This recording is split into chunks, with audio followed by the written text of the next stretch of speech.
নমস্কার, জ্যোতির্ময়ী দেবশ্রী। আজ পর্যন্ত এমন আলোচনা কখনোই আগে করিনি। রাহু নিয়ে প্রচুর আলোচনা করেছি, রাহুর অ্যাক্টিভিটি বলেছি, কেতু নিয়ে কখনোই আপনাদের সামনে আলোচনা করিনি।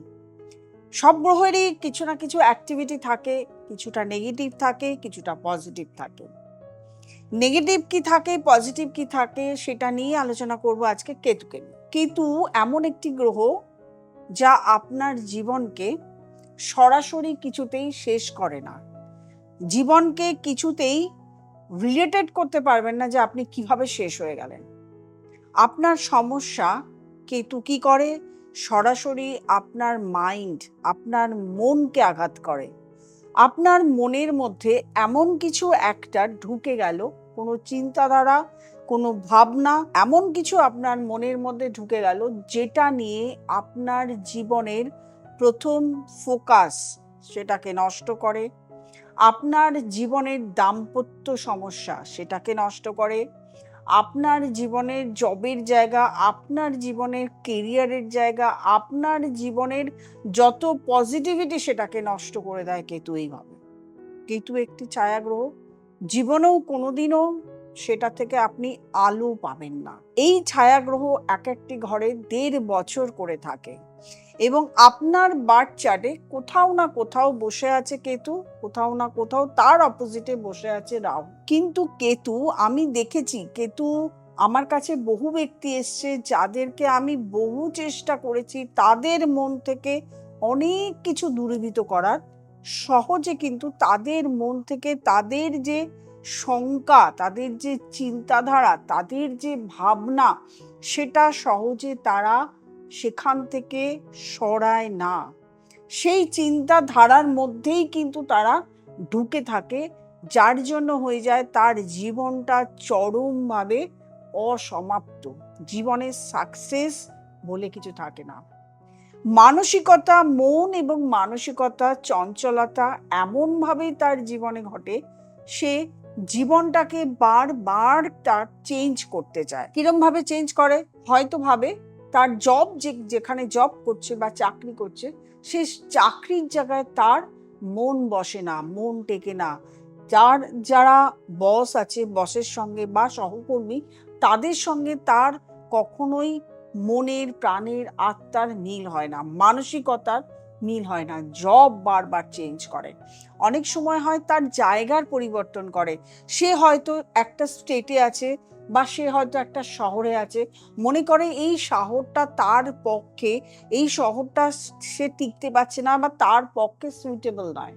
সে তখন কি করে? অন্য শহরে চলে যায়, সেখানে গিয়ে সেটেল হবার চেষ্টা করে, কিন্তু সেখানে সহজেও কিন্তু সেখানে মন মানসিকতা সেটেল হয় না। অনেক সময় দেখা যায় তার ঘরের রুমের অনেক কিছু, যে ঘরে যে বসবাস করে তার রুমের অনেক কিছু বারবার করে চেঞ্জ করে, কিন্তু দেখা যায় বারবার করে চেঞ্জ করেও তার মানসিকতার চেঞ্জ হয় না, তার মন উৎফুল্ল হয় না এবং সে তার সেই গহ্বর থেকে বেরোতেই পারে না। অনেক সময় খুব সামান্য রোগ, এরকম অনেক ব্যক্তিকে আপনারা চেনেন, আপনার আশেপাশে অনেকেই আছে, আপনারা হয়তো তার সমস্ত কিছু নিয়ে আলোচনা করেন, তার সমস্ত কিছু নিয়ে ভাবেন বা তার সমস্ত কিছু নিয়ে অনেক সময় হাসাহাসি করেন। খুব সামান্য একটা রোগ হয়েছে, কিছুই না, সেটা খুব সামান্য, যেটা ডাক্তার দেখালে ওষুধ খেলে সেরে যায়, কিন্তু সেই রোগটা নিয়েই সে এত বেশি চিন্তা ভাবনা করে, এত ভাবে, সেই রোগটা নিয়ে সবার কাছে বলতে থাকে, সেই রোগটা থেকে সে কখনো বেরোতেই পারে না। হাজারো টেস্ট হয়, হাজারো জিনিস বা হাজারো মেডিসিন খায়, ডক্টরের পর ডক্টর চেঞ্জ করে, হয়তো এক শহর থেকে আরেক শহরে চলে যায়, বিভিন্ন বড় বড় ডাক্তারের কাছে চলে যায়, কোনো ডাক্তারই তার রোগ ধরতে পারে না। তার রোগ এমন জায়গায় পৌঁছে যায় যে রোগ নেই, অথচ তার শরীর খারাপ কখনো কমে না। এরকম ব্যক্তি যারা অনেকেই আছেন, আমার প্রোগ্রাম দেখছেন, অনেকেরই আছে, অনেকের বাড়িতে আছে, অনেকের আশেপাশে আছে। দেখুন একটু ভেবেচিন্তে, এটা একটা গুপ্ত রোগ, গুপ্ত জিনিস, যেটা কেতু ভ্রান্ত করে দেয়। কিছুই না, তার সমস্ত কিছু চিন্তাধারাকে ভ্রান্ত করে দেয়। অফিসে যাচ্ছে, সেখানেও কাজ করতে পারে না। দাম্পত্য জীবনে দুজনের মধ্যে ভুল বোঝাবুঝি এমন ভাবে হয়, এমন কিছু মনের মধ্যে গেঁথে যায় যে নিজেকে মনে করে ব্যক্তিটি যে আমি সঠিক, অপোজিটে দাম্পত্য জীবনে হাজবেন্ড বা ওয়াইফ যিনি আছেন তিনি বেঠিক, তিনি খারাপ, নিজে ভালো। বা অনেক ক্ষেত্রে হয় নিজেরটাই ভুল ধরে বসে থাকে যে আমার এই ভুল, আমি জীবনেও শোধরাতে পারবো না, জীবনেও এখান থেকে বেরোতে পারবো না, জীবনেও আমি সঠিক পথে এগোতে পারবো না। ভীষণভাবে নেগেটিভ এফেক্ট করে কেতু। অনেক সময় হয় কেতুর আপনার ব্যাংক ব্যালেন্সকেও নষ্ট করে দেয়। আপনি যে ইনভেস্টমেন্ট করছেন ভুল ইনভেস্টমেন্টের জায়গায় আপনাকে পৌঁছে দেয়, আপনি লসের খাতায় চলে যান। শুধু কি কেতু খারাপ? কেতুর কি রেজাল্ট শুধুই খারাপ হয়? তা কিন্তু নয়। কেতুর তো কিছু ঘর উচ্চ আছে, কিছু ঘর নিচু আছে, কেতুর বিভিন্ন স্থান আছে, আপনার রাশি এবং লগ্ন অনুযায়ী বিভিন্ন ঘরে বসে। কেতু কিছু স্থানে কিন্তু মোক্ষ দান করে, আপনাকে আধ্যাত্মিকতার উন্মেষ করে। কেতু যদি ভালো হয় তাহলে কিন্তু আপনি একজন ভালো আধ্যাত্মিকতার রাস্তা ধরতে পারেন। কেতু যদি ভালো হয় আপনি ভালো রিসার্চ ওয়ার্ক করতে পারেন। সেক্ষেত্রে কি হয় যে কেতু, আপনি রিসার্চ ওয়ার্ক করছেন কিন্তু আপনার রিসার্চ ওয়ার্কের কোনো ভ্যালু কেউ দেয় না। একটা রিসার্চ ওয়ার্ক করেছেন, ভ্যালু দেয় না। কেতু কি হয় সব সময় ফ্রন্টে আসে না, পিছন থেকে কাজ করে। আপনি পিছন থেকে ভালো উপদেশ দিচ্ছেন, আদেশ দিচ্ছেন, পিছন থেকে ভালো কিছু আপনি ভাবছেন, আপনার ভাবনা চিন্তা আরেকজন সেটা করে বেরিয়ে গেল, তার নাম হলো, যশ হলো, সমস্ত কিছু হলো, লোকে তার নাম জানতে পারলো। আপনার আসল আপনার মাইন্ড থেকে বেরিয়েছে, আপনার বুদ্ধি থেকে বেরিয়েছে, আপনার জ্ঞান থেকে বেরিয়েছে, সেটা কিন্তু হলো না। তাহলে কি হলো? কেতুর রেজাল্টটাই আপনি নিতে পারলেন না। যাদের পজিটিভ খুব, তারা কিন্তু খুব ভালো রিসার্চ ওয়ার্কের মধ্যে, কেতু কিন্তু যারা খুব তারা রিসার্চ ওয়ার্কে যায়, খুব ভালো ভালো রিসার্চ করতে পারে। তাদের অন্যান্য গ্রহগুলোও দেখতে হয়, অনেকের ক্ষেত্রে রিসার্চ ওয়ার্ক করে, তারাও তো নাম করে, কিন্তু তাদের অন্যান্য জায়গাগুলো, তাদের রবি দেখতে হয়, তাদের শনি দেখতে হয়, এগুলো তো অবশ্যই আছে। শনি গ্রহের আপনার কর্মফল দেবে, রবি গ্রহ আপনাকে খ্যাতি দেবে, সেটা তো তার জন্ম চার্ট থেকে দেখবেন। অনেকেরই আছে যে তার শনি গ্রহ, রবি গ্রহ ভালোর জন্য তারা কিন্তু রিসার্চ ওয়ার্ক করে, রিসার্চ পেপার ওয়ার্ক করে খুব ভালো ভালো জায়গায় কিন্তু পৌঁছে গেছে। কেতু এক একটা গ্রহে 1.5 বছর করে থাকে। যখন যে গ্রহের উপর দিয়ে বা যে রাশির উপর দিয়ে কেতু পাস করে, তখন সেই রাশির কিন্তু তাকে দূর করে দেয়, সমস্ত মানসিকতা থেকে, সমস্ত মেন্টালিটি থেকে তাকে দূর করে দেয়। তার চিন্তা ভাবনা অন্য ধরনের অ্যাক্টিভিটি হয়, যে চিন্তা ভাবনার মধ্যে পজিটিভ, অনেক সময় বললাম কেতু যার নিজস্বভাবে ভালো তার অনেকটা পজিটিভ গ্রো করে, কেতু যার অনেকটাই খারাপ বা নেগেটিভ ভাবে আছে তার কিন্তু নেগেটিভ ভাবে গ্রো করে। সেকেন্ড হাউসে যার কেতু পাস করে বা যা বসে আছে, প্রত্যেকটা ক্ষেত্রে নিজেদের ঘরগুলো দেখবেন, যে ঘরে আপনার হয়তো রাশিগত দিক থেকে বা জন্মগত দিক থেকে সেকেন্ড হাউসে বসে আছে, বা আপনার অনেক ক্ষেত্রে হচ্ছে যে আপনার জন্ম চার্টে সেকেন্ড হাউসে বসে আছে, সেক্ষেত্রে দেখবেন যে আপনি খুব লিমিট, খুব অল্প পয়সা রোজগার করতে পারছেন এবং আপনার আত্মীয় কুটুম্ব বা অন্যান্যদের সঙ্গে সম্পর্ক খারাপ হচ্ছে। থার্ড হাউসে যখন কেতু থাকে তখন আপনার ভাই বোনের সঙ্গে সম্পর্ক নষ্ট হয় এবং আপনার যে কর্মে যোগাযোগের জায়গাটা সেটা নষ্ট হয়ে যায়, অনেক পজিটিভ ওয়ার্ক আপনি কিন্তু করতে পারেন না।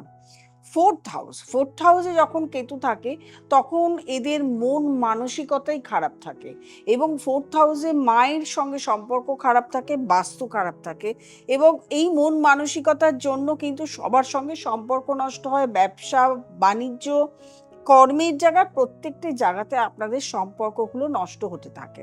ফিফথ হাউসে যখন থাকে, ফিফথ হাউসে একটা হচ্ছে আধ্যাত্মিকতার একটা উন্মেষ হয়, কিন্তু আরেকটা দিকে আমরা যদি দেখতে পাই সেটা হচ্ছে যে ফিফথ হাউসে অবশ্য সেখানে কেতু উচ্চ হতে হবে, ভালো ঘর হতে হবে, সেখানে আধ্যাত্মিকতার উন্মেষ একটা পাই, কিন্তু আবার যদি খারাপ থাকে তাহলে তার ক্ষেত্রে প্রেমের রিলেশন, দাম্পত্য জীবনের রিলেশন, এগুলো কিন্তু নষ্ট থাকে, প্রেম হতে চায় না, সম্পর্ক হতে চায় না, রিলেশনগুলো নষ্ট হয়ে যায়।